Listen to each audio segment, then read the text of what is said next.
Sir आज का आपका परिचय सर? सर मेरा नाम रमेश मौर्य, जन अधिकार पार्टी का विधानसभा अध्यक्ष शालापुर, और आज जन अधिकार पार्टी के कार्यकर्ताओं के साथ इस कार्यालय पर 15 मार्च 1934 में बहुजन समाज में जन्मे एक बहुजन समाज के नेता भगवान हमारे कांसीराम साहब का आज जयंती था, उसी को मना रहे हैं हम लोग कार्यालय पर जी।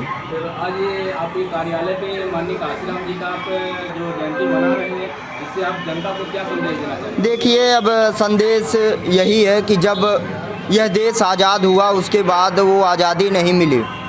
इस बहुजन समाज में पैदा हुए मानवर कांसीराम साहब ने 1958 में पुणे में असिस्टेंट साइंटिस्ट की नौकरी को छोड़कर इस बहुजन समाज को जगाने के लिए निकल पड़े और वह गांव-गांव गए। उन्होंने यह संकल्प लिया कि बहुजन समाज को मैं जगाने के लिए मैं आज के बाद जीवन में कभी पहली बात शादी नहीं करूंगा। उन्होंने घर को छोड़ दिया और कहा यह बहुजन समाज ही हमारा घर होगा, मैं कभी घर लौट कर नहीं जाऊंगा।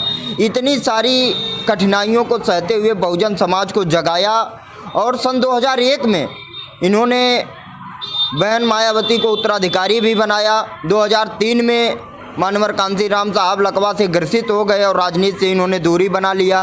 और मैं बता दूं कि वह दिन कभी किसी को नहीं भूलेगा कि 9 अक्टूबर 2006 को दिल का दौरा पड़ने की वजह से हमारे बीच में कांसीराम साहब पर निर्वाण को प्राप्त हुए। जो मानवर कांसीराम के विचार थे, आज हम लोग जयंती इसलिए मनाते हैं कि उनका जो नारा था कि वोट हमारा राज तुम्हारा, नहीं चलेगा नहीं चलेगा, ये उन 85-15 की लड़ाई को मानवर कांसीराम साहब ने लड़ा और उनको कहा कि यह बहुजनों का वोट है, वोट हमारा राज तुम्हारा, नहीं चलेगा नहीं चलेगा। ये उनका पहला नारा था। और उनका दूसरा नारा था वोट से लेंगे पीएम सीएम और आरक्षण से लेंगे एसपी डीएम। आज जिस आरक्षण के साथ भारतीय जनता पार्टी की सरकार खिलवाड़ कर रही है, उसी की लड़ाई कई वर्षों पहले मानवर कांसीराम साहब ने लड़ा था और उन्होंने कहा था कि आरक्षण से लेंगे एसपी डीएम। तो ऐसे नारे को याद दिलाने का हमारा उद्देश्य है। उनका एक नारा और भी था, जिसकी जितनी संख्या भारी उसकी उतनी भागीदारी, जो आज उत्तर प्रदेश की नहीं भारत की राजनीति से विलुप्त नज़र आ रही है। कहीं पहले कांग्रेस ने शासन किया, बहुजन समाज पार्टी ने शासन किया। मानवर कांसीराम साहब के जाने के बाद बहुजन समाज पार्टी रास्ते से भटक गई। उसके बाद समाजवादी पार्टी ने राज किया। आज केंद्र व प्रदेश में भारतीय जनता पार्टी राज कर रही है। लेकिन जो नारा, जो विचार मानवर कांसीराम साहब का था कि जिसकी जितनी संख्या भारी उसकी उतनी भागीदारी, उस नारे पर चलने वाला कोई ऐसी पार्टी का लीडर नहीं। आज जन अधिकार पार्टी के कार्यालय पर इसलिए मनाया जा रहा है कि जन अधिकार पार्टी का एकमात्र नारा यही है कि जिसकी जितनी संख्या भारी उसकी उतनी हिस्सेदारी।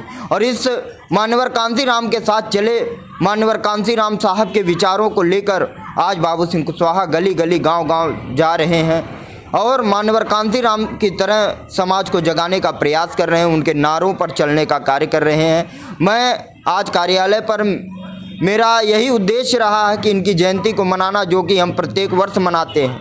लेकिन इस बार मैं यहाँ की जनता को कहना चाहूँगा कि जो हमारे महापुरुषों की विचारधारा थी, हमें उस पर कार्य करना चाहिए। क्योंकि मानवर कांसीराम साहब ने एक बड़ी बात कही थी कि जिस कौम को मुफ्त के खाने की आदत हो जाए, वह कभी कौम क्रांति नहीं कर सकती। आज भारतीय जनता पार्टी की सरकार में लोगों को मुफ्त का खाने की आदत हो गई है। और उनका ये कहना था मानवर कांसीराम साहब का कि मुफ्त के खाने की कौम कभी क्रांति नहीं कर सकती, और जो कौम कभी क्रांति नहीं करेगी वह कभी शासक नहीं बन पाएगी। और मानवर साहब ने एक बात और कही थी कि जो शासक नहीं होते उनकी बहन बेटियां सुरक्षित नहीं होती और वो न्याय भी नहीं प्राप्त कर सकती। इसलिए मैं जनता को अपने इस बात के साथ यह संदेश देना चाहता हूँ, निवेदन करना चाहता हूँ कि वो हमारे महापुरुषों को पढ़े, हमारे महापुरुषों की विचारधाराओं को पढ़े और उस पर चलने का कार्य करें। किसी प्रलोभन में आप अपने वोट का गलत इस्तेमाल ना करिए, आप अपने वोट का सही इस्तेमाल करिए और शासक बनिए और शासक बनकर अपने समाज का हित कर सकें। आज जन अधिकार पार्टी के कार्यालय पर इस बहुजन समाज के नेता मानवर कांसीराम साहब के जयंती को मनाने का यही उद्देश्य रहा कि उनकी विचारधाराओं को हम लोगों तक पहुंचा सकें। आपके चैनल के माध्यम से मैं अपनी बातों को और मानवर साहब के विचारों को जनता तक भेजने का कार्य कर रहा हूं। आप यहां आए और हमसे बात किए, इसके लिए आपको बहुत बहुत धन्यवाद।